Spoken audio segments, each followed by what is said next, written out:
Channel 4 has described me and hundreds of patriots far right. That's right. I went to Glasgow last week. I'm not sure if you guys know. I went to Glasgow. I gave a big speech, first speech ever at the protest, and I gave a media outlet stopped me to interview me, and I was like, okay, cool, interview me, and they asked me a question. I was like, bam, bam, bam, bam, gave them the answers that they were not ready for. Therefore, I'm gonna be there and cry around and be like, oh they're racist. Oh, they want to kill me. No, I'll give them the truth. Bam, bam, bam, with numbers, facts, history, and all the thing. And apparently, Channel 4 thinks I'm far right. So here's the video I want you to watch. I need you to watch this video. It's let's see where we have this. Oh man, this video is not even prepared yet. Oh god, give me a second. Let me get this video ready for you guys. God, just calling me far right. What the fuck? Okay, cool. Here's Channel 4 on their TikTok. They made a piece of it. I believe they made a piece on TikTok. A team member sent it to me. Actually, the camera woman that I was with, the team sent it to me. They're like, hey, look, you're far right. I'm like, what the fuck? Okay, cool. So here's Glasgow. There we are. Let me get this video ready. I think it's ready now. I mean, I can get the article quickly, but I think the video is better because you hear the reporters saying it themselves. It's so strange because the left people, the people on the left were more violent than the people on the right. And the people on the right were not violent. The left was violent. It was out there. On the streets of Scotland, the saltire is taking on new meanings. Today it flew in Glasgow, not as a symbol of independence, but alongside Union flags at a rally backed by the far right to protest against asylum seekers. What does this... On the streets of Scotland, the saltire is taking on new meanings. Today it flew in Glasgow, not as a symbol of independence, but alongside Union flags at a rally backed by the far right to protest against asylum seekers. What does this... Yeah, backed by the far right. Now, I did give a media recording to them. I gave them a piece. They approached me. They're like, "Hey, yo, let's interview you and stuff." So they interviewed me. I've not posted this video anywhere. The video is not on YouTube. It's not on X. It's nowhere. But I'm here. I'm gonna show you now. Since we're talking about them calling me far right, I recorded my interview with them. So they said, hey, let's record, let me get this piece. I was like, okay, cool, let's just do it. They put microphone on me. I'm thinking, all right, great. Put a microphone, let's get going. They put a microphone, we get going. And I was like, okay, cool. I'm going to get my team to record this as well. So you're recording for your, for your company, and I need to record for mine. And thank God he was okay with it. And we recorded for ourselves, for myself. And now I've not shown this to anyone, but actually I'm gonna show you right now. So let's see what this video really is. Oh God, can we really? All right, there it is. This is the video. Sit down with me and let's watch this video for the first time. Nobody has seen this video apart from you guys who will be seeing this right now. I've not posted this on YouTube or X or anywhere. So let's sit down and watch this video together. So this is the mainstream media interview me at the Glasgow protest. And then now they've published saying, hey, far right. Now, here's the full video from my camera. And obviously, nothing was cut. Just giving you what the guy asked me a question. You can hear it. And I responded that back and forth, back and forth, back and forth. But obviously, for them, they're going to turn it into like 20-second video of something that they're gonna just cut out and put it out and say, hey, far right, black guy. But listen to this full video that nobody has watched. I'm a refugee myself in this country. I came here when I was 11 in 2013. I was born in a refugee camp, and I came here in this country. Now, that's why I wanted to speak here and tell them how proud I am and how long my family had to wait to be given refuge in this country. And because of people who are barging through illegally, it's making that queue over there longer than ever before. There's reports that came in 2022. Approximately 280,000 people are in the camp waiting for asylum to be processed. So when you see that many people waiting over there, some of them have grandkids over there because they're living in a camp in tents. It meant to be there for months, maybe a couple of years, but it turned out to be a generation. And then you see people barging through. I think that's disingenuous, and I think that's not fair to those people who are waiting. And the show host, Baraka Amuri. Just tell us why we're here today. Why am I here? That's a good question. Given the amount of hours and amount of investment I had to put in to get here, that's a good question. Now, I'm here because, first one, because I was invited by a good friend of mine on the show. The Baraka Show is a good friend of the show. He was a part of the host today.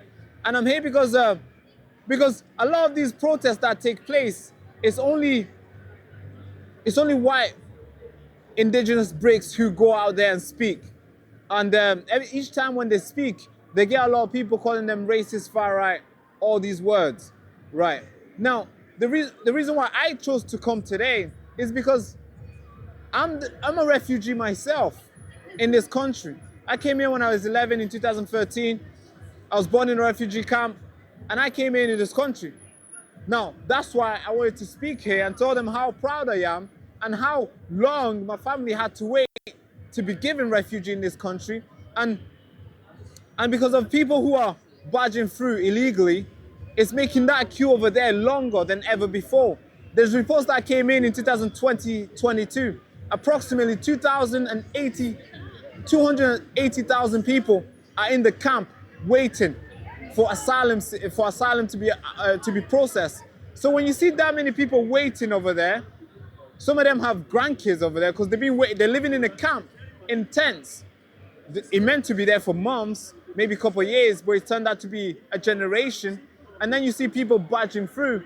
I think that's disingenuous, and I think that's not fair to those people who are waiting for asylum claim to be processed in the other country. Well, not barging through. And what's the single biggest thing that needs to change now, you think? I think, first, I would want more people to peacefully hold this kind of demonstration, because that wakes people up. There's a lot of people that was not intending to come today. There's a lot of people who were just walking past, but they kind of stand and be like, what's going on here? I want to hear more. I want to get to find out. Then they get to know stuff that they didn't want to, well, they were not aware of, first. Second, I would want the media to put these images out there and wake people up at home. Third, I would want the government to get involved as well, to also recognize there's people who choose to abide by the law and the rules, and there's other people who choose not to, and somehow the second ones are getting prioritized better than the people who wait. So that's why I think I would like to get that as an outcome, to be fair. And what do you think just finally, what do you think the overall message of this whole protest is? The overall message here was more of Scotland. It doesn't come up to the news to maybe because I'm from Manchester, I don't get Scotland news as much. I don't really hear about Scottish people and what they're doing, what their trouble. I don't know much about that. Now, when I was coming here on my way here, the reports coming in that Scotland is the highest area in the country that's housing illegal migrants. I mean, most people don't know this. So when I was looking at the numbers, I see Scotland first, then Middlesbrough, then Manchester. And now, I think when you host these demonstrations, more people are waking up and more people are realizing, hey, it's time to say no. And I think that's why a lot of people turned up today. Even though it was raining off and on, they still turned up and sent a big signal. So that's good. That's good. Thank you so much. Thank you. Sir. Thank you, appreciate that. So then I was born in a refugee camp in Tanzania at the time. So that's the full interview. Now, of course, I've not seen that out yet from them. But what I've seen is that I am far right. That's what we've seen so far. They've not published that story. Maybe that story was, this one, not good. It's not a victim. It did not call them far right. It did not condemn them. It did not cry how oppressed he is. Not good story to publish. Just leave it there. Maybe delete it. That's them right now. That story is not out yet. I gave to them. But what has been out, what has been published, is that I am far right football hooligan for turning up. That's Channel 4 for God's sake. But it will make no sense for them to call everybody far right then publish the story that they done. Because it will make no sense, right? But it will make more sense to them to keep the information closely guarded and slander everybody. They don't want you to see the face. They don't want you to hear what I said. Because no, it just makes the censorship machine tremble. It just destroys the narrative. So they don't want that. And yeah, it's insane. That's the media that we're meant to trust. Attention, attention, attention. This is not just a normal t-shirt. This is your battle armor in this war against lies and manipulation and deception. And when you wear this t-shirt, you are not just making a statement. You are drawing a line in the sand. And you're saying, I will not be silenced, I will not be bought, and I will not be steered. Every thread in this t-shirt screams defiance. Every letter of I found the truth, not propaganda. Or maybe every letter of the nation needs to know is a rally cry out for independent thinkers, disruptors, the people who refuse to bend to the mainstream media narrative. We need your fund, and this is your chance to stand up, to speak out and fund the fight for the truth. Don't just wear it like a regular t-shirt. You have to live it. The nation needs to know you're gonna live it. Yes, please. I need you to fuel the resistance. Be the reason why the truth survive in this country. Please get yours at thebarakashow.com. And thank you so much for keeping us on air. Thank you. In the shadow of the digital gulag, we fire up the truth cannon and blast through the lies.